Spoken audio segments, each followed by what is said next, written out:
যেই জমিনে, যেই মদিনায়, যেই মাটিতে আমার নবী নাই, যেই জমিনে আমার নবী নাই, ওই জমিনটাতে আমি আমার নবীর না দেখতে পারলে ওই জমিনের কোনো গাছপালা, তরুলতা, কোনো নিয়ামত রাজি আমি দেখতে চাই না। ওগো আমার আল্লাহ, আমার নয়নের আলো আপনি দয়ালু জান্নাতে তখনই আমার নয়নের আলোটা ফিরে দিন যখন আমার নবীর সামনে আমারে দাঁড় করাবেন। ওগো আমার আল্লাহ, আমার নয়নের আলোটা আপনি ফিরে নেন। হযরতে আব্দুল্লাহ ইবনে যায়েদ বিন আব্দুর রাব্বিহি আল্লাহর কাছে দোয়া করছে। দোয়াটাও এমন দাওয়াতে মুস্তাজাব, এমন কবুল দোয়া। সঙ্গে সঙ্গে আল্লাহ পাক রব্বুল আলামিন আব্দুল্লাহ বিন যায়েদ বিন আব্দুর রাব্বিহির চোখের জ্যোতি কাইরা লইছে। আনিন নুমান ইবনে বাশীর রাদিয়াল্লাহু তাআলা আনহু قال قال رسول الله صلى الله عليه وسلم হযরতে নুমান ইবনে বাশীর রাদিয়াল্লাহু তাআলা আনহু বর্ণনা করেন, নবী দু জাহান সাইয়্যিদুল কাউনাইন হাবিবে কিবরিয়া হাদিসের মধ্যে ইরশাদ করেন, ইন্না মিম্মা তাযকুরুনা মিন জালালিল্লাহি আত-তাসবিহ ওয়াত তাহলিল ওয়াত তাকবীর। নবী দু জাহান বলেন, তোমরা যে আল্লাহর নামের জিকিরগুলা জমিনে বসে করো, তোমরা যে আল্লাহু আকবার বলো, সুবহানাল্লাহ বলো, তোমরা যে আলহামদুলিল্লাহ এই তাসবিহগুলা পড়ো দুনিয়ার জমিনে থাইকা, এগুলোর কারণে আল্লাহর দরবারে তোমাদের দাম কত বাড়ে তোমরা কি জানো? নবী দু জাহান সাইয়্যিদুল কাউনাইন হাবিবে কিবরিয়া ডাকিয়া ডাকিয়া কয়, তোমরা যদি সুবহানাল্লাহ বলো, আলহামদুলিল্লাহ বলো, তোমরা যদি আল্লাহু আকবার বলো, ইয়ানআতিফনা হাওলাল আরশি, নবী দু জাহান বলেন তোমাদের এই সুবহানাল্লাহ বলাটা, আলহামদুলিল্লাহ বলাটা, আল্লাহু আকবারের ধ্বনিটা আল্লাহ পাক রব্বুল আলামিনের আরশের চতুর্পাশে ডানা ঝাপটায়া ঝাপটায়া উড়ে বেড়াতে থাকে। চিল্লায়া পড়েন না আল্লাহু আকবার। অনেকের আওয়াজ হয় নাই, জবান দিয়ে আওয়াজ বেরোয় নাই। এর রামপুরের মানুষ আপনাদের ডাকিয়া ডাকিয়া বলি, যারা আল্লাহু আকবারের ধ্বনি যত জোরে দেবে তাদের ইমানের নূর তত বাড়বে। জোরে কোন আল্লাহু আকবার। এই জন্য আপনারা আল্লাহু আকবার বলেছেন, নবী দু জাহান বলেছেন, আপনার আমার এই আল্লাহু আকবারের ধ্বনিটা আল্লাহর আরশে আজিমের চতুর্পাশে ডানা ঝাপটায়া ঝাপটায়া আল্লাহর আরশের চতুর্পাশ দিয়া ঘুরা বেড়ায়। সুবহানাল্লাহ। নবী দু জাহান বলেন, লাহুন্না দাবিয়ুন কাদাবিয়ুন নাহাল, মৌমাছি যেমন ডানা ঝাপটায়া উইরা বেড়ায়, আপনার আমার সুবহানাল্লাহর আওয়াজ আল্লাহর আরশে আজিমের চতুর্পাশে মৌমাছির মতো গুনগুন আওয়াজ করে বেড়ায়। চিল্লা করে আল্লাহু আকবার। শুধু তাই নয়, নবীজি বলেন, এই মৌমাছির মতো আওয়াজ করা, গুনগুন করা, আমার আপনার বলা সুবহানাল্লাহ, আল্লাহু আকবারের আওয়াজ, আলহামদুলিল্লাহর আওয়াজগুলা আপনার আমার নাম বলিয়া আল্লাহর সামনে প্রশংসা করতে থাকে। সুবহানাল্লাহ। এটা নবী দু জাহান হাদিসের মধ্যে বলছেন, তোমরা যে আল্লাহু আকবার বলো, এটা বলার দ্বারা কি হয়, তোমার এই তাসবিহটা দুনিয়ার জমিন থেকে আল্লাহর আরশে আজিম পর্যন্ত উঠিয়া যায়। আল্লাহর আরশে আজিম পর্যন্ত যাওয়ার পরে আরশের চতুর্পাশে ঘূর্ণয়মান থাকে। লাহুন্না দাবিয়ুন কাদাবিন নাহাল, নবী দু জাহান বলেন, এগুলো মৌমাছির মতো গুনগুন গুনগুন করে আওয়াজ করে। আওয়াজগুলো শুধুই মাত্র আওয়াজ নয়, কেমন আওয়াজ, আল্লাহর আরশে আজিমের চতুর্পাশে যখন ঘুরে বেড়ায়। রামপুরের মানুষের আল্লাহু আকবার বলেছে তো বলেছে, ওদের নামে আল্লাহর কাছে এই তাসবিহগুলা প্রশংসা বাক্য শুরু করেছে। জুড়ে চিল্লা কন্না সুবহানাল্লাহ। এই জন্য সম্মানিত হাজিরিন, কোন ছোট থেকে ছোট আমলকে ছোট মনে করতে নাই। দিনে তাসবিহের আমলগুলো খুব করা চাই। নামাজের পরে তাসবিহে ফাতিমিগুলো পড়া চাই। নবী দু জাহান সাইয়্যিদুল কাউনাইন হাবিবে কিবরিয়া হাদিসের মধ্যে জানা দেন, যে বান্দাগুলো মান ক্বালা, যারা দুনিয়ার জমিনে থেকে পড়বে, হযরত জাবের রাদিয়াল্লাহু তাআলা আনহুর বর্ণনা, যারা দুনিয়ার জমিনে থেকে পড়বে, যারা বলবে সুবহানাল্লাহি ওয়া বিহামদিহি, যারা দুনিয়ার জমিনে সুবহানাল্লাহ পড়ে, আল্লাহর পবিত্রতা বর্ণনা করে, ওদের এই তাসবিহ বলাটা আল্লাহর দরবারে কেমন ফায়দাজনক হয়, কেমন আল্লাহর দরবারে সওয়াবের দাবি রাখে। নবী দু জাহান বলেন এই সুবহানাল্লাহ বিহামদি বলাটা, সুবহানাল্লাহ বলাটা আল্লাহ পাক রব্বুল আলামিনের দরবার থেকে একটা পুরস্কার এনে দেয়। পুরস্কারের আওয়াজটা, কথাটা শোনার পরে চিল্লা একবার আল্লাহু আকবার পড়া লাগবে। রাজি আছেন তো ইনশাআল্লাহ? পুরস্কারটা কি এনে দেয় আল্লাহর দরবার থেকে? নবী দু জাহান সাইয়্যিদুল কাউনাইন হাবিবে কিবরিয়া বলেন, যারা একবার সুবহানাল্লাহ ওয়া বিহামদি তথা সুবহানাল্লাহর আওয়াজ দিল, যারা বলল, জান্নাতের মধ্যে গুরিসাত লাহু নাখলাতুন ফিল জান্নাহ, আল্লাহ পাক রব্বুল আলামিন জান্নাতের মধ্যে ওই বান্দাগুলোর জন্য একটা জান্নাতি গাছ রোপণ করিয়া দেন। চিল্লা কেন আল্লাহু আকবার। সহিহ বুখারীর বর্ণনায় জান্নাতের গাছটা আবার কেমন, জান্নাতের গাছ এটা আবার কেমন, কোন গাছ আল্লাহ লাগাইলেন? হযরতে আবু হুরায়রা রাদিয়াল্লাহু তাআলা আনহুর বর্ণনা। হযরতে আবু হুরায়রা রাদিয়াল্লাহু তাআলা আনহু ডাকিয়া বলেন, নবীজি বলেছেন, ইন্না ফিল জান্নাতি শাজারাতান ইয়াসিরুর রাকিবু ফি জিল্লিহা মিয়াতা আম। জান্নাতের মধ্যে আল্লাহ পাক রব্বুল আলামিন এমন একটা গাছ সুবহানাল্লাহ বলার কারণে দান করবেন, যেই গাছের পরিধি এমন হবে, এই জান্নাতের গাছের মধ্যে লা ইয়াসিরুর রাকিবু ফি জিল্লিহা, আরবের তেজস্বী ঘোড়া যদি 500 বছর এই গাছের ছায়ায় দৌড়ায়, বুখারীর বর্ণনায় আছে 100 বছর যদি দৌড়ায়, এই ছোট বর্ণনাটাই ধরলাম, 100 বছর যদি তেজস্বী আরবের ঘোড়া যদি এই গাছের ছায়ায় দৌড়ায়, লা ইয়াসিরুর রাকিবু ফি জিল্লিহা মিয়াতা আম, 100 বছর দৌড়াবে, লা ইয়াকতাউহা, এই গাছের ছায়া মারায়া শেষ করতে পারবে না। চিল্লা কান সুবহানাল্লাহ। একবার সুবহানাল্লাহ করছেন, গাছ লাগছে একটা, সুবহানাল্লাহ কয় না, এজোরে কান সুবহানাল্লাহ। এ চালাক মানুষ আবার কইছে আবার লাগছে আরেকটা, এবার বলছে আবার আরেকটা লাগছে। আস-সাদিকুল মাসদুকুল আমিন নবী দু জাহান বলছেন, অবিশ্বাস করার সুযোগ নাই, অবিশ্বাস করলে ঈমান থাকবে না। নবী দু জাহান বলছেন, এক একটা সুবহানাল্লাহ তোমার জন্য তোমার জান্নাতে এক একটা গাছের বিনিময় হয়ে যাবে। চিল্লা কেন আল্লাহু আকবার। এইজন্য যতক্ষণ আছেন চিল্লায় আমার সঙ্গে আল্লাহু আকবার সুবহানাল্লাহর ধ্বনি দিতে পারবেন তো ইনশাআল্লাহ? আল্লাহ কবুল করুক, জোরে কোন আল্লাহুম্মা আমিন। সম্মানিত হাজিরিন, বলছিলাম জান্নাতের গাছ আপনার জন্য লাগছে। কয় জান্নাতে এত গাছ দিয়া কি করবো, ফার্নিচারের দোকান দিমুনি?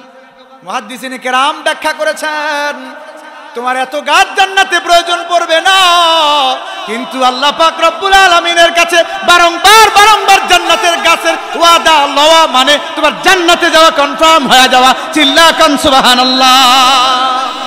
জান্নাতটাও কেমন, জান্নাতটাও কেমন নবী দু জাহান বর্ণনা করেছেন। সুনান ইবনে মাজার বর্ণনা 184 নম্বর হাদিস, বর্ণনাকারী সাহাবী হযরত জাবির ইবনে আব্দুল্লাহ রাদিয়াল্লাহু তাআলা আনহু বর্ণনা করেন, গোটা জমিনের মানুষগুলাকে তিনি ডাকিয়া বলেন, ক্বালা রাসূলুল্লাহি সাল্লাল্লাহু আলাইহি ওয়াসাল্লাম, নবী দু জাহান বলেন, বাইনা আহলুল জান্নাতি ফি নাঈমিহিম, জান্নাতি মানুষগুলো জান্নাতের মধ্যে জান্নাতের নিয়ামত ভোগ করে, জান্নাতে যাওয়ার আশা প্রত্যেকটা মুমিনের দিলের সুপ্ত বাসনা, তামান্না, কথা ঠিক কিনা?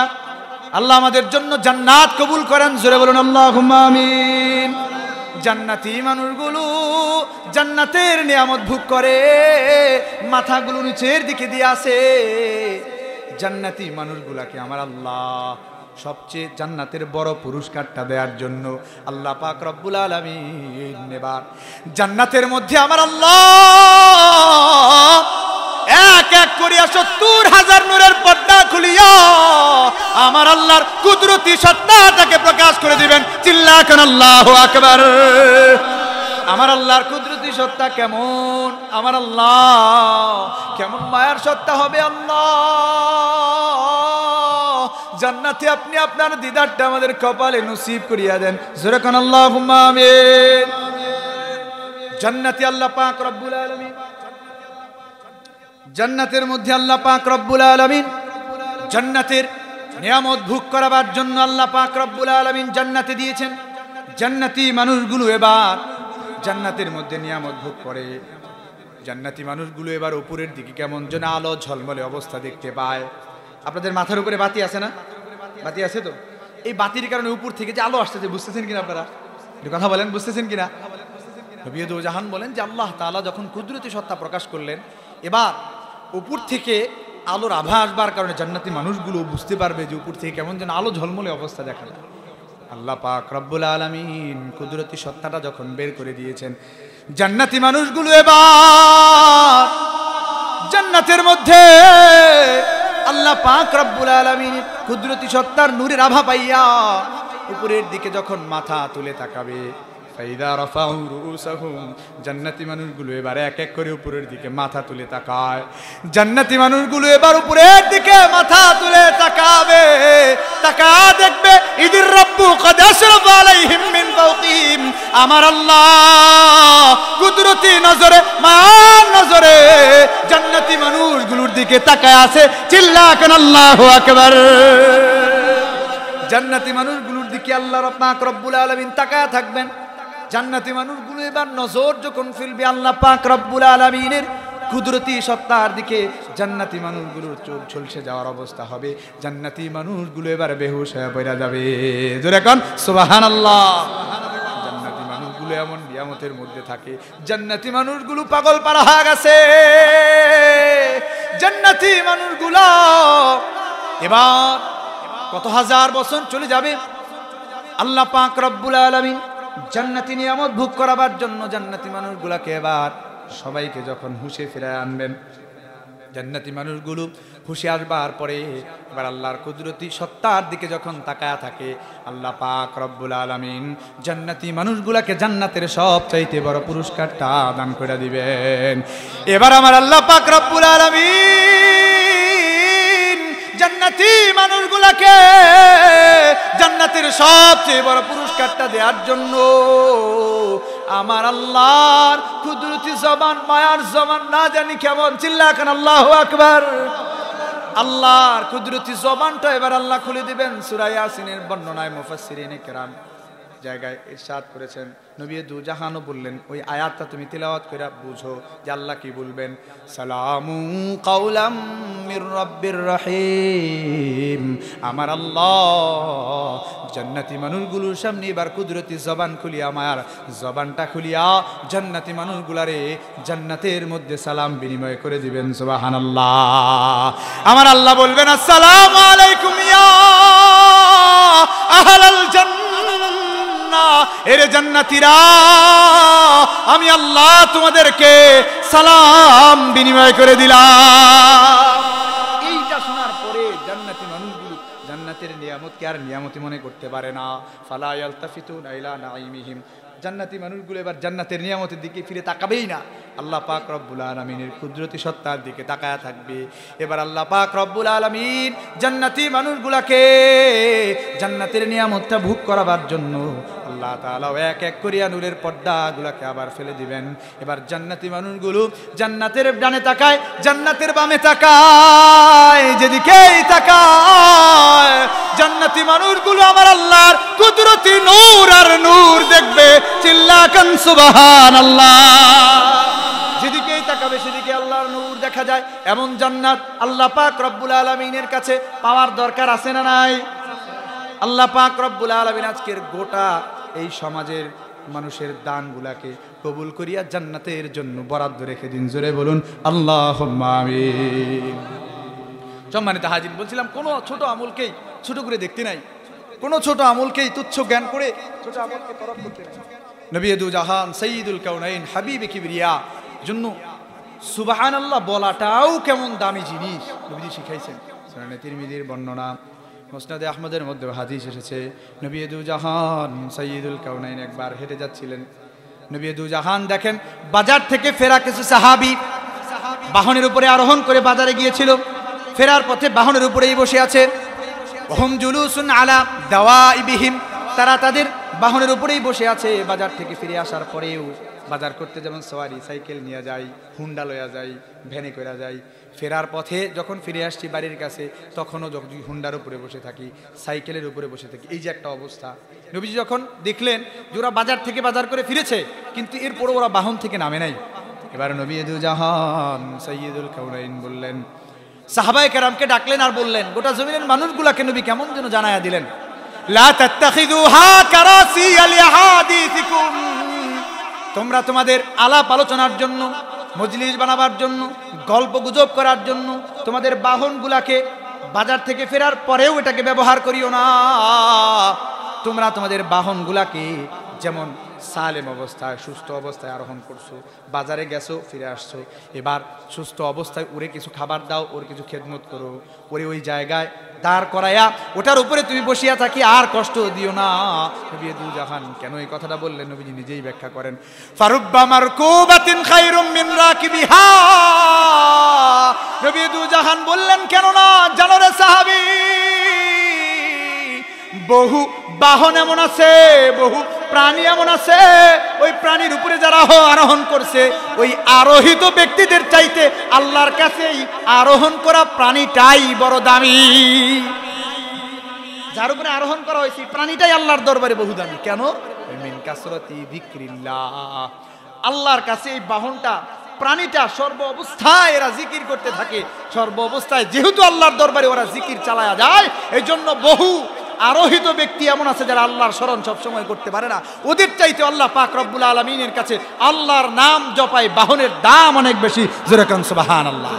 এজন্য সর্ব অবস্থায় ছোট থেকে ছোট আমল করার দরকার আছে না নাই? বুঝেন, যদি কোনো আমল ফরজ করে দেওয়া হয় সেটা করা আরো কত বেশি জরুরি।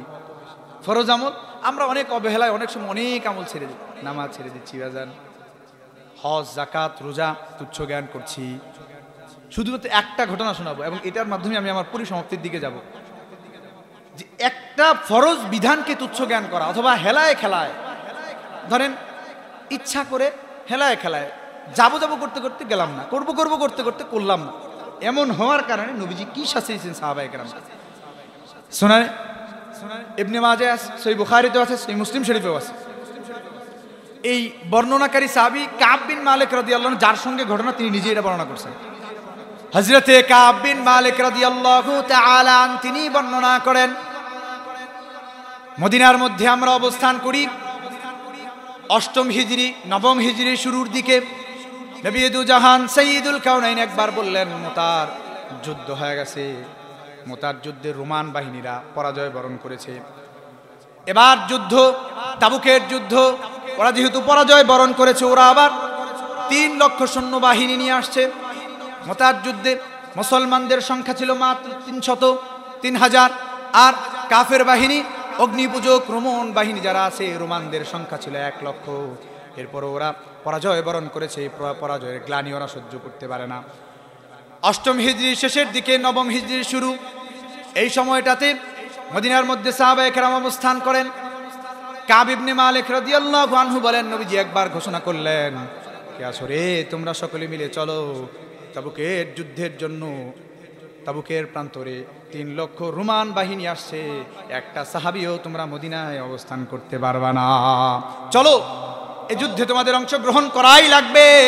ওরা অস্ত্রে সজ্জিত হয়ে আসছে, না হলে ইসলামকে মিটায়া দিবে। নবীজি মাত্র হাতে গোনা কয়েকজন লোককে, সালাবা আল আনসারীকে রাখলেন, তুমি অমুকের দেখভাল করবা, অমুককে রাখলেন তুমি রাষ্ট্রীয় কাজ করবা, তুমি মসজিদের ইমাম হবা, তুমি বিচার কার্য পরিচালনা করবা। অল্প কয়েকজন সাহাবীকে রাখিয়া নবী দু জাহান গোটা সাহাবায়ে কেরামের জামাতকে 30,000 সৈন্য বাহিনী নিয়ে নবীজি ছুটে চললেন তাবুকের প্রান্তরের দিকে। এদিকে নবী দু জাহানের 5 জন সাহাবী মদিনায় রয়ে গেলেন। নবীজি বলেছিলেন কেউ মদিনায় থাকবে না, ওরা ব্যতীত, কিন্তু 5 জন রয়ে গেল। 5 জনের মধ্যে 2 জনের আবার পরে হুশ আসে, এই বাচ্চারা কথা বলছেন, এই কথা বলছেন, একটু কথা বললেন না, আমি অল্প সময়, আমার 12টার মধ্যে শেষ করতে বলা হয়েছে, আমি অল্প সময়েই অল্প একটু বিষয় যে ইবাদতগুলো করা, এই যে কবরে যায় শোয়া লাগবে নাকি বাজান, শোয়া লাগবে না, এই যে শুইতে যাইতেছি যে এর আগে দিলের একটা পরিবর্তন দরকার। আল্লাহ আমার চেহারা সুরত কিচ্ছু দেখে না, দিল দেখে, এটার পরিশুদ্ধতা দরকার। এটার পরিশুদ্ধতা সাহাবায়ে কেরামের আমালের মাধ্যমে ওনাদের থেকেই শিক্ষাটা নেওয়া লাগবে। হযরতে কাব বিন মালিক রাদিয়াল্লাহু তাআলা আনহু ডাকিয়া ডাকিয়া বলেন, শুনো রে আমি বর্ণনা করি। হযরতে কাব বিন মালিক বলেন, 5 জন আমরা রয়ে গেলাম, এর মধ্যে 2 জনের হুঁশ আসলো, এই 2 জন আবার তাবুকের প্রান্তরে চলে গেলেন, আমরা 3 জন রয়ে গেলাম। আমি কাব বিন মালিক, হিলাল ইবনে উমাইয়া, মুরারা ইবনে রাবিআ, এই 3 জন সাহাবী আমরা মদিনায় রয়ে গেলাম। হিলাল ইবনে উমাইয়া হলো বদরের সাহাবী। আমরা যে মদিনায় রয়ে গেলাম, আমরা কেউ মুনাফিক ছিলাম না। ফল কাটার সময় আসছে, এজন্য যুদ্ধে চলে গেলে মাসের পর মাস থাকা লাগবে, ফল কাটা যাবে না। এজন্য ভাবছিলাম যে ফলটা কেটেই তারপরে যাই, 2-1 দিন পরে ভালো একটা বাহন নিয়ে আমরা নবীজির সঙ্গে কাফেলায় মিলিত হয়ে যাব। হযরতে কাব বিন মালিক রাদিয়াল্লাহু তাআলা আনহু যে ভাবনা, সেই কাজ করতে চেয়েছিলেন কিন্তু করতে পারেন নাই। এদিকে নবীজি তাবুকের প্রান্তরে চলে গেছেন। নবীজি জিজ্ঞাসা করলেন, কিরে আবু বকর, ওমর, আমার কাব বিন মালিক কই, অমুক অমুক সাহাবী কই? নবীজি সাহাবায়ে কেরামকে সন্তানের মতোই মহব্বত করতেন। অনেকে অনেক রকম কথা বলল, কিন্তু নবীজি বললেন, চুপ থাকো। হযরতে কাব বিন মালিক রাদিয়াল্লাহু তাআলা আনহু, নবীজির বিশ্বাস ছিল কাব মুনাফিক হতে পারে না। কাব বিন মালিক রাদিয়াল্লাহু তাআলা আনহু বলেন, ওদিকে রোমান বাহিনীরা মুসলমানদের খোঁজ নিতে আসছে, গোয়েন্দা দিয়া রাতের বেলায় যখন খোঁজ নিতে আসছে, নবীজি বলে দিয়েছেন যে প্রতি 10 জনের জন্য একটা করে চুলা জ্বালাবা। 50 জনের খাবারও এক চুলায় বানানো যায়, কিন্তু 10 জনের জন্য একটা করে চুলা জ্বালাবা।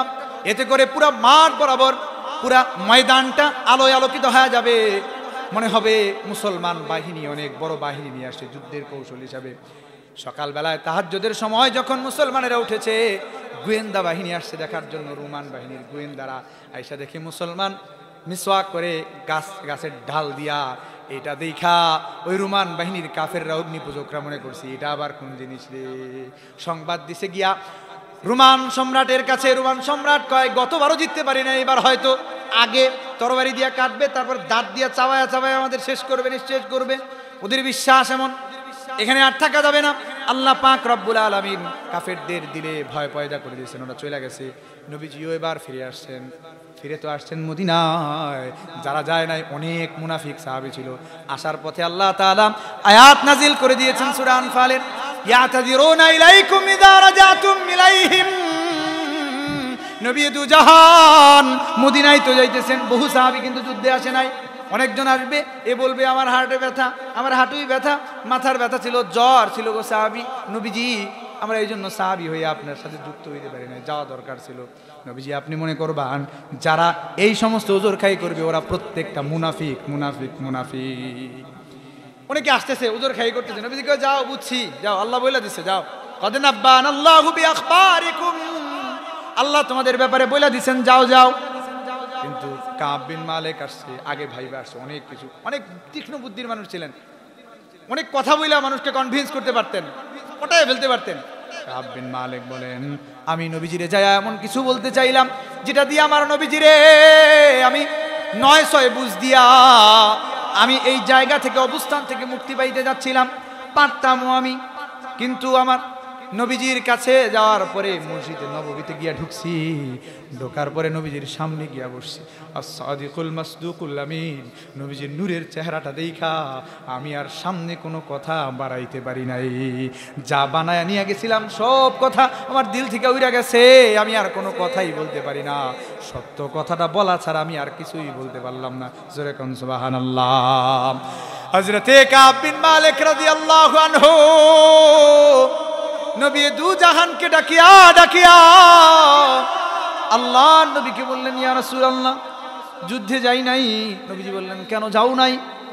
কাব বিন মালিক বললেন, এমনি যাই নাই, কোনো কারণ ছিল না, অলসতা করে গড়িমসি করে যাব যাব করে করে আর আমার যাওয়া হয় নাই।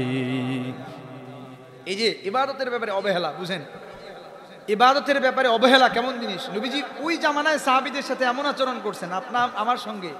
এখন যে আমার নামাজের ব্যাপারে অবহেলা, এখন যে আল্লাহর বিধানের ব্যাপারে আমার অবহেলা, নবীজি এখন থাকলে কি করতেন দেখেন। সহিহ বুখারীর বর্ণনা বলছি। কিন্তু হযরতে কাব বিন মালিক রাদিয়াল্লাহু আনহু বললেন, কাব রে যাও, তুমি আমার দরবার থেকে চলে যাও, তোমার ব্যাপারে আল্লাহর ফয়সালা আসার আগ পর্যন্ত তোমার সঙ্গে আমার কোনো কথা নেই, যাও। কাব বিন মালিক উঠা যায়, হিলাল ইবনে উমাইয়া, মুরারা ইবনে রাবিয়া উঠা যায়, নবী দু জাহান সাহাবায়ে কেরামের মধ্যে ঘোষণা করলেন, সাহাবায়ে কেরামের দল শুনো, একটা মানুষ কাব বিন মালিকের লঙ্গে কথা কইতে পারবি না, আমার আল্লাহর বয়কট আসছে, আল্লাহর আদেশের ব্যাপারে অবহেলা করছে, আল্লাহর আদেশ ফিরতি আদেশ আসার আগ পর্যন্ত কেউ কাব বিন মালিকের সঙ্গে কথা কইতে পারবি না, কেউ কাব বিন মালিকের সালামও দিবা না, কাব বিন মালিক যদি সালাম দেয় সালামের জবাবও ফিরাইতে পারবা না, ওর সঙ্গে কোনো বেচা কেনা নাই, ওর সঙ্গে কোনো লেনদেন নাই, ওর সাথে কোনো কথাও বলা যাবে না। আল্লাহর নবী এমন নির্দেশনা দিয়ে দেওয়ার পরে কাব বিন মালিক রাদিয়াল্লাহু আনহু বলেন, আমি তো যুবক মানুষ, হিলাল ইবনে উমাইয়া তো বৃদ্ধ, মুরারা ইবনে রাবিয়া তো বৃদ্ধ, ওরা ঘরের মধ্যে বৈশা নিজেদেরকে আটকা ফেলছে, ঘরের মধ্যে রোনাজারি করে কান্নাকাটি করে ওরা ঘর থেকে বেরোয় না, কিন্তু আমি কাব বিন মালিক তো যুবক মানুষ, নবীজির চেহারাটা দেখতে বড় মনে চায়, নবীর চেহারা দেখাটাও তো সবের কাজ, এইটা মনে করি আমি আমার ঘর থেকে বেরিয়ে যাই, নবীর চেহারা দেখাটাও সবের কাজ। নবী ইন্তেকাল করছে, নবীর ইন্তেকালের সংবাদ শুনিয়া নবীর এক সাহাবী আল্লাহর কাছে দোয়া করছে চোখের আলো লিয়ে যাওয়ার জন্য। রবিউল আউয়াল মাসে নবীজি তো পৃথিবী থেকে বিদায় নিলেন, ইন্তেকাল করলেন। নবী দু জাহান রবিউল আউয়াল মাসে যখন দুনিয়ার থেকে বিদায় মোবারক গ্রহণ করেন, এই সময়ের ঘটনা, খেজুরের বাগানে কাজ করছেন আল্লাহর নবীর একজন বিখ্যাত সাহাবী আব্দুল্লাহ ইবনে যায়েদ বিন আব্দি রাব্বিহি, খেজুরের বাগানে কাজ করতেছেন অত্যন্ত প্রখর রোদের মধ্যে। কে যেন পথ দিয়া যায়, ডাকিয়া ডাকিয়া কয়, নবী নাই রে, নবী নাই রে, মদিনায় নবী ইন্তেকাল করে ইন্তাকালা ইলা রাহমাতিল্লাহ, আল্লাহর রহমতের দিকে যাত্রা করছে। পুরা জগৎটাকে অন্ধকার বানায়া রহমতের নবী আল্লাহর দিকে, রফিকে আলা পরম বন্ধুর দিকে যাত্রা করছে। আব্দুল্লাহ বিন যায়েদ বিন আব্দি রাব্বিহি ওই ঘোষণা শুনিয়া আল্লাহ পাক রব্বুল আলামিনকে ডাকিয়া ডাকিয়া বলছে, ও আমার আল্লাহ, যেই জমিনে, যেই মদিনায়, যেই মাটিতে আমার নবী নাই, যেই জমিনে আমার নবী নাই, ওই জমিনটাতে আমি আমার নবীর না দেখতে পারলে ওই জমিনের কোনো গাছপালা, তরুলতা, কোনো নিয়ামত রাজি আমি দেখতে চাই না। ওগো আমার আল্লাহ, আমার নয়নের আলো আপনি দয়ালু, জান্নাতে তখনই আমার নয়নের আলোটা ফিরে দিন যখন আমার নবীর সামনে আমারে দাঁড় করাবেন। ওগো আমার আল্লাহ, আমার নয়নের আলোটা আপনি ফিরে নেন। হযরতে আব্দুল্লাহ ইবনে যায়েদ বিন আব্দি রাব্বিহি আল্লাহর কাছে দোয়া করছে, দোয়াটাও এমন দাওয়াতে মুস্তাজাব, এমন কবুল দোয়া, সঙ্গে সঙ্গে আল্লাহ পাক রব্বুল আলামিন আব্দুল্লাহ বিন যায়েদ বিন আব্দি রাব্বিহির চোখের জ্যোতি কাইরা লইছে। আব্দুল্লাহ ইবনে যায়েদ বিন আব্দি রাব্বি নবীকে দেখতে পারবে না, এই ব্যথায় যে আল্লাহ আমার চোখটাকে আপনি নিয়ে।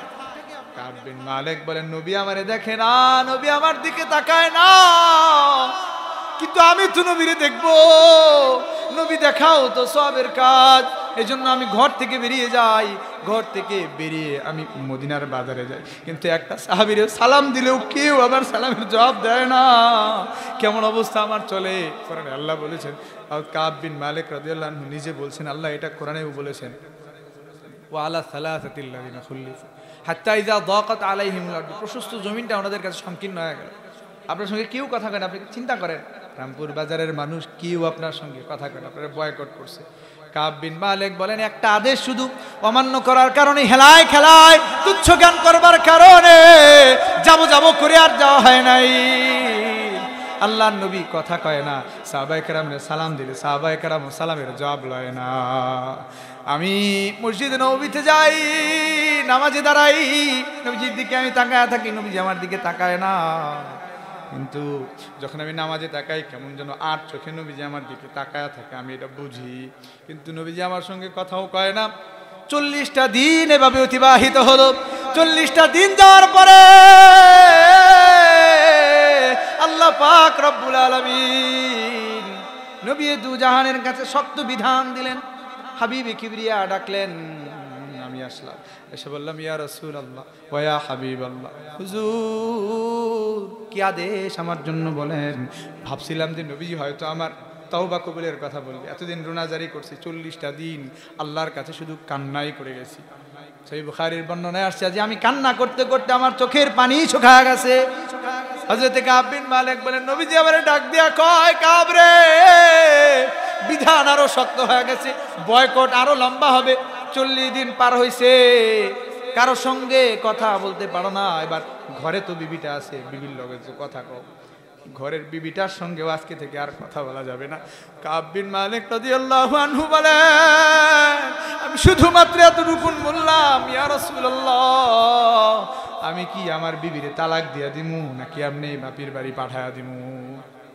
হযরতে কাব বিন মালিক রাদিয়াল্লাহু আনহুর প্রশ্নের জবাবে নবী বললেন, কাব রে, তালাক দেয়া লাগবে না, এমনি বিবিরে বাপের বাড়ি পাঠায়া দাও। হযরতে কাব বিন মালিক বলেন, আমি আমার ঘরে চলে আসলাম। ঘরে আসার পরে আমার দিলের ভিতর শুধু একটাই চিন্তা, এই বয়কট হালতে যদি আমার মরণ হয়ে যায়, বয়কট হালতে যদি আমি মরে যাই, কি অবস্থা হবে? আমি তো তওবা না পায়া মরলাম, নবীর জবান থেকে তওবার কথা শুনতে পারলাম, এটাতে একটা ভয় আমার। কিন্তু এর চাইতে আরো বড় ভয় আমার দিলে জন্মাইলো। আমি এটা চিন্তা করতে লাগলাম, আমি না মইরা যদি আমার হাবিবের ইন্তেকাল হয়ে যায়, আমি যদি এরপরে আরো দীর্ঘ সময় বাঁচি, তাহলে তো আমার তওবা কবুলের ব্যাপারে আল্লাহর পক্ষ থেকে কোনো আয়াত আসার, কোনো বিধান আসার সুযোগই আর থাকলো না। কাব বিন মালিক বলেন, আমি দিন রাত রোনাজারি করি, কান্না করি। মুহতারাম হাজিরিন, চিন্তা করে দেখেন, একবার নবীর সামনে গিয়ে দাঁড়ালেন। ফাকাইফা ইযা জিনা মিন কুল্লি উম্মাতিন বিশাহীদ ওয়া জিনা বিকা আলা হাউলাই শাহীদা। চিন্তা করেন, একবার করে আল্লাহ বলেছেন, কিয়ামতের ময়দানে আপনার আমার হাবিবকে আল্লাহ তাআলা সুপারিশকারী হিসেবে জানকার করাবেন। নবী যদি এবার দাঁড়ায়া কয় যে রামপুরের মানুষগুলোর আমি আর চিনি না, শাফাত যদি নবী না করে, যদি নবী দুজাহান কয় ওদের শাফাত আমার কাছে নাই, নবীর সামনে যদি, আমাদের সামনে, নবীর সামনে যদি পর্দা পড়ে যায়, কি উপায় হবে? আল্লাহ যদি বলেন, ওয়ামতাজুল ইয়াউমা আইয়ুহাল মুজরিমুন, এরে পাপাচার, যা যা আমার দরবার থেকে বেরিয়ে যা, চোখের সামনে থেকে দূরে সরে যা। কি অবস্থা হবে শুধু এইটুকু ভাবেন আর চিন্তা করেন। এই যে কবরে আজকে গিয়া যিনি শুয়েছেন, ওনার কিয়ামত এখন থেকে শুরু হয়েছে। মৃত্যু, কিয়ামত, মৃত্যুটাই মানুষের জন্য কিয়ামতের শুরু। সম্মানিত হাজিরিন, বলছিলাম যে কাব বিন মালিক রাদিয়াল্লাহু আনহু এবার খুব চিন্তিত হয়ে পড়লেন। 50টা দিন এইভাবে অতিবাহিত হলো। 50টা দিন যাওয়ার পরে নবী দু জাহান আমারে ডাইকা ডাইকা কয়, সংবাদ পাঠাইছেন নবীজি, সকালবেলায় আমি আমার বাড়ির ছাদের উপরে আমি নামাজ পড়ছিলাম, মসজিদে নববীতে আল্লাহর নবীর উপরে জিবরিল আমিনের মাধ্যমে ওহী আসছে। আল্লাহর নবী পয়গাম পাঠাইছেন, যাও কাব বিন মালিক, হিলাল ইবনে রাবিয়া, হিলাল ইবনে উমাইয়ার তওবা কবুলের সংবাদ শোনায়া দাও। জোরে কন্না সুবহানাল্লাহ। রোনাজারির মাধ্যমে ওনার আল্লাহ থেকে তওবা কবুলের ঘোষণা আনছেন। আল্লাহ আয়াত নাজিল করেছেন, ওয়া আলা সালাসাতিল লাযিনা খুল্লিফু।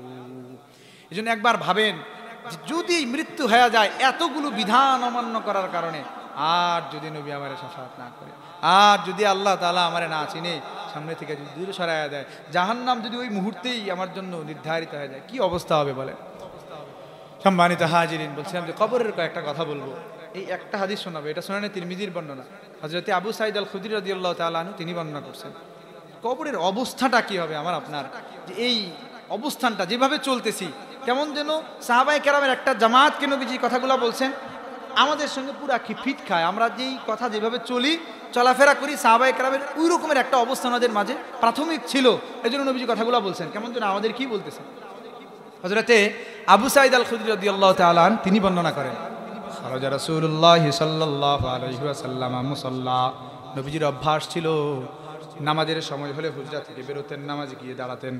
একবার নবীজি হুজরা থেকে বেরোলেন, বেরোনোর পরে নবী দু জাহান সাইয়্যিদুল কাউনাইন নামাজগাহে যাবেন, মুসল্লায় গিয়ে দাঁড়াবেন, নামাজ পড়াবেন। নবীজি এবার হাঁটা দিয়েছেন, তাকায়া দেখলেন ফারান নাস ইয়াক্তাশিরুন, কিছু মানুষকে নবী দেখলেন মসজিদে বসে অট্টহাসি দিচ্ছে। দেখি না আমরা কেমন যেন মসজিদে বসে আমরা হট্টগোল শুরু করি, মসজিদের মধ্যে আমরা নানান কথাবার্তা বলি, সাহাবায়ে কেরামেরও একটা যুবকদের একটা জামাত এভাবে করে করে ওরা উট্টো হাসি দিচ্ছে, কথাবার্তা বলতেছে। ফারাআন নাসা ইয়াকতাশিরুন, সাহাবায়ে কেরামের একটা জামাত কি নবীজি দেখলেন অট্টো হাসি দেয়, গল্প গুজব করে, উচ্চ আওয়াজে কথা বলে। নবী দু জাহান এই অবস্থাটা দেখিয়া নামাজ গাহে না যাইয়া সাহাবায়ে কেরামের সামনে আসিয়া ভাষণ দিলেন। নবীজি বলতে লাগলেন, লাউ আকসারতুম যিকরা হাযিমিল লাযযাতিল মাউত, যে মৃত্যু তোমার নাম ও নিশানা পর্যন্ত মিটা দেবে, সেই মৃত্যুর কথা তুমি যদি বেশি পরিমাণে স্মরণে রাখতে, লাশাগালাকুম আম্মা আরা, তাহলে আমি তোমাদের এই অবস্থার মধ্যে দেখতাম না। আজকে যে অট্টহাসি দাও, আজকে যে অবস্থা তোমাদেরকে আমি দেখলাম, যে অবস্থার মধ্যে পেলাম, এই অবস্থায় তোমাদেরকে আমি দেখতাম না। তোমাদের এই যে অবস্থা চলতেছে, এই অবস্থা থেকে তোমরা কিভাবে উঠে আসবা, নবীজি এটা এবার বলতে লাগলেন। এই কথাগুলো বাজান আমি আপনাদের পায়ে হাত দিয়ে বলি, আমি অল্প কয়েকটা সময় কথা বলি, এই হাদিসটা শেষ করবো, এরপরে আর লম্বা সময় আলোচনা করবো না। আপনি এখানে বসেন, কি উঠাউঠি করবেন না, অল্প সময় আমি আপনাদেরকে এই কয়েকটা কথা শোনায় শেষ করবো। এই সময়টা খুবই গুরুত্বপূর্ণ। মৃত্যুর স্মরণ নবীজি করাইছেন, কিভাবে করাইছেন, কি দিয়া করাইছেন, এটা আপনাদেরকে আমি শোনায় শেষ করতেছি। আজকেও একজন মারা গেছে না, কালকে শুনতে পারেন যে প্রধান বক্তা আপনাদের বাড়ি যাওয়ার পথে রোড অ্যাক্সিডেন্টে মারা গেছে, হতে পারে না এমন? নবী দু জাহান সাইয়্যিদুল কাউনাইন বললেন, ফাকসিরু মিন যিকরি হাযিমিল লাযযাতিল মাউত, যে মৃত্যু তোমার নাম ও নিশানা পর্যন্ত মিটা দেবে, সেই মৃত্যুর কথা বেশি পরিমাণে স্মরণ রাখো। আপনি মারা গেলে আপনার নাম ধরে আর কেউ ডাকবে না, আপনার একটা নাম হবে, ওই নামটা হলো লাশ। লাশের কাটিয়া, লাশ কই রাখছো, লাশ কখন দাফন হবে, লাশের জানাজা কখন হবে, আব্দুর রহমান নাম আর থাকবে না, আমি মুফতি শরীফ বিন নূরের নাম আর এই নাম থাকবে না, লাশ হয়ে যাবে। পাশের বাড়ির মানুষগুলাও দেখতে আসবে, দূর দূরান্ত থেকে মানুষ দেখতে আসবে, দেখবে আর চলে যাবে। মানুষ আইব রে এক নজর দেখিবার তরে, মানুষ আইব রে, কথা ঠিক কিনা? মানুষ আইব রে এক নজর দেখিবার তরে, মানুষ আইব রে। দেহ খাঁচার অচিন পাখি উইরা যেদিন যাইব রে, এক নজর দেখিবার তরে মানুষ আইব রে, কথা ঠিক কিনা? আসবে, দেখবে, কেউ সঙ্গে যাবে না। এই জন্য নবীজি বললেন, ফাকসিরু মিন যিকরি হাযিমিল লাযযাতিল মাউত, মৃত্যুর কথা বেশি পরিমাণে স্মরণ রাখো। ফাইন্নাহু লাম ইয়াতি আলাল কবরি ইয়াউমুন, কেননা কবরের উপরে এমন কোনো দিন নাই যেই দিনটা অতিবাহিত হয় আর ওই দিন কবর ডাকিয়া আপনি রামপুরের মানুষগুলারে না কয়, আমারে না কয়, সভাপতি সাহেবরে না কয়, প্রতিটা দিন কবর, আপনার গ্রামের কবরটা আপনাদের প্রতিদিন ডাকিয়া ডাকিয়া কয়। নবী দু জাহান বলেন, আনা বাইতুদ্দুর, কবর বলে আমি কবর, পোকামাকড়ের ঘর। আনা বাইতুল ওয়াহদা, আমি কবর একাকিত্বের ঘর। আনা বাইতুদ্দুরা, আমি কবর মাটির ঘর। আনা বাইতুল গুরবা, আমি কবর একাকিত্বের ঘর।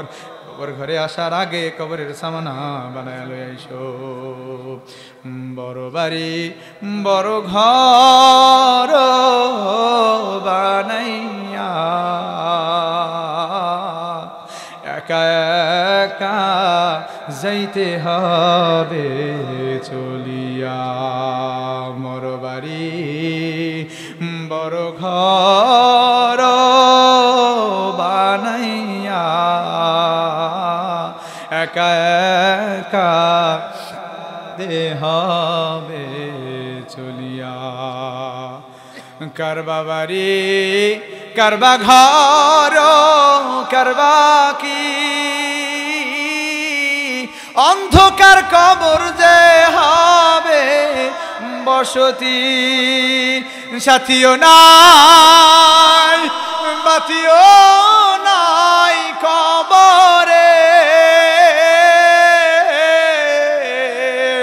সাথীও নাই বাতিও নাই কবরে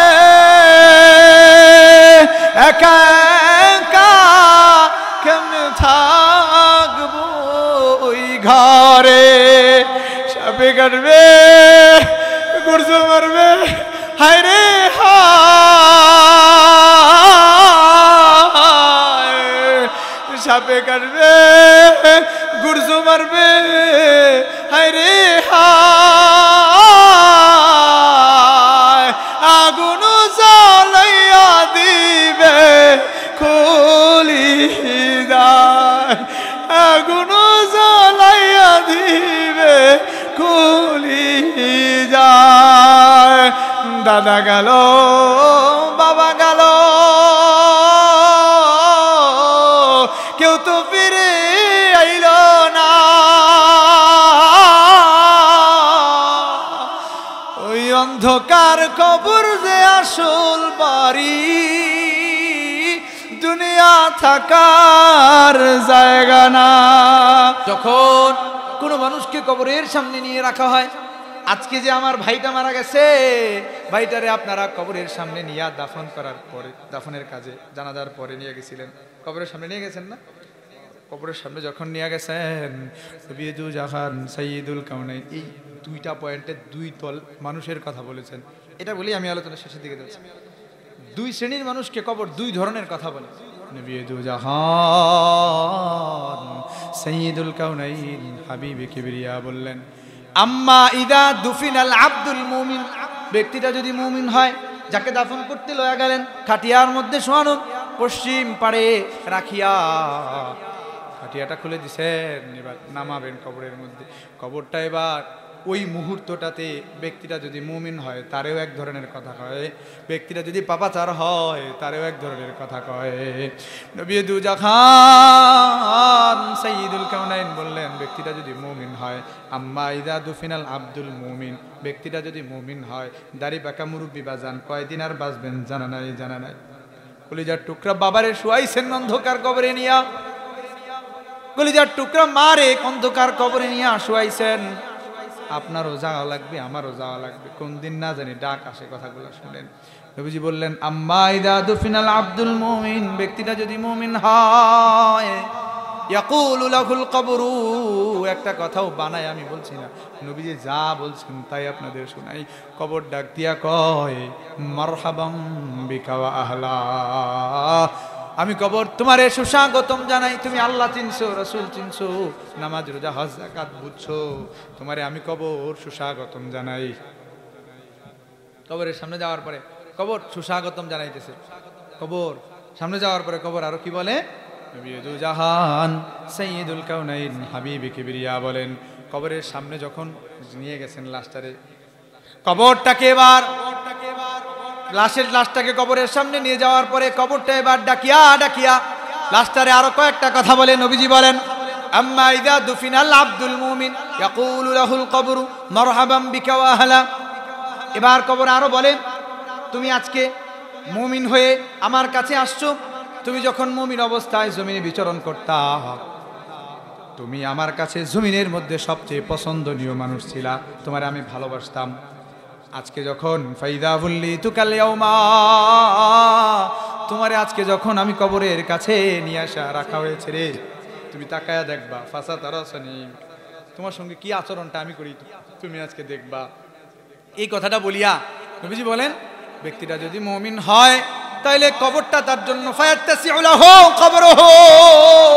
মুদ্দা বাসরিহি চোখের দৃষ্টিসীমা যতদূর পর্যন্ত যায় ব্যক্তিটার জন্য কবরটা ততটুকু প্রশস্ত হয়ে যায় সুবহানাল্লাহ কবরটা যখন প্রশস্ত হয়ে যায় এবার কবরের মধ্যে আল্লাহ পাক রব্বুল আলামিনের জন্য ঘোষণা হয়ে যায় আফরিশু লাহু মিনাল জান্নাহ জান্নাতি পোশাক আনিয়ে কবরের মধ্যে বিছায়া দাও সুবহানাল্লাহ এটা তো একটা দিক গেল মুমিন বান্দা হলে যদি অপর দিক হয় আমার আপনার মতো পাপাচার যদি হয় নবীর জামানা থেকে যত দূরে তত পাপাচারিতা ততই বেশি ব্যক্তিটা যদি মুমিন না হয় আল্লাহ চিনে না নবীরে চিনে না কোরআন বুঝে না কোরআন মানে না নবীর হাদিসও কিছু জানে না বুঝে না মানে না এমন যদি হয় যে আল্লাহ পাক রব্বুল আলামিনকে চিনিয়া আল্লাহর নামাজগুলারে পড়ে নাই, ব্যক্তিটা পাপাচার হিসেবে সাব্যস্ত হয়েছে।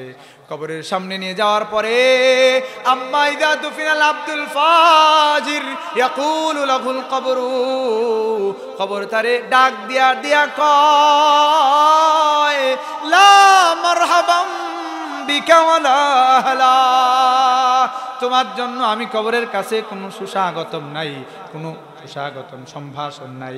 আমা ইন কুনতা লা আবগাদা আলা মান ইয়ামশি ইলাইয়া, জমিনের উপরে যে মানুষগুলো হাঁটতো ওদের মধ্যে সবচেয়ে নিকৃষ্ট যারা ছিল বেটা তুই ছিলি তাদের মধ্যে অন্যতম।